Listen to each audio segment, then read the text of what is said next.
Today we'll be listening to our read aloud from Duckling to Duck. Before we begin our story, let's take a look at our target vocabulary words for this week. I'll say our word, then you'll say it back to me. I say finally, you say. I say junior, you say. I say otherwise, you say. I say slippery, you say. I say steer, you say. I say waterproof, you say.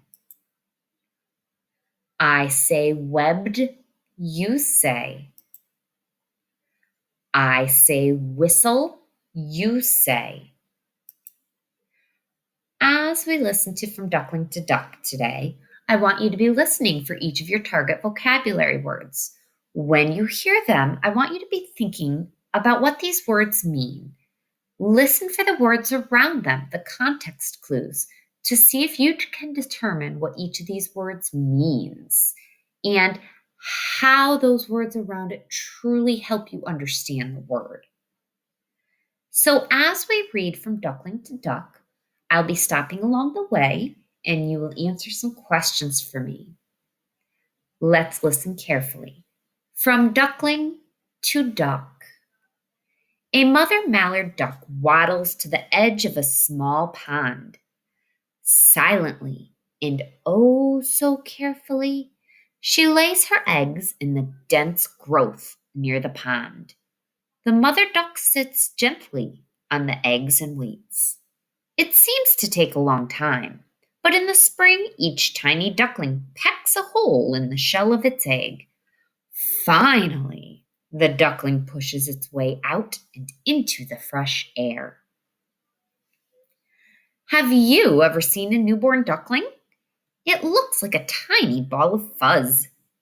Each duckling is covered with fluffy feathers called down.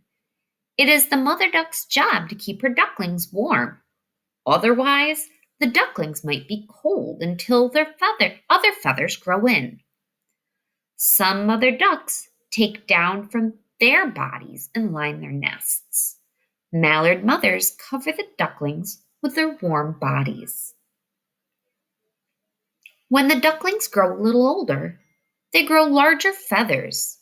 These junior ducks start to peck at their new large feathers. This is called preening.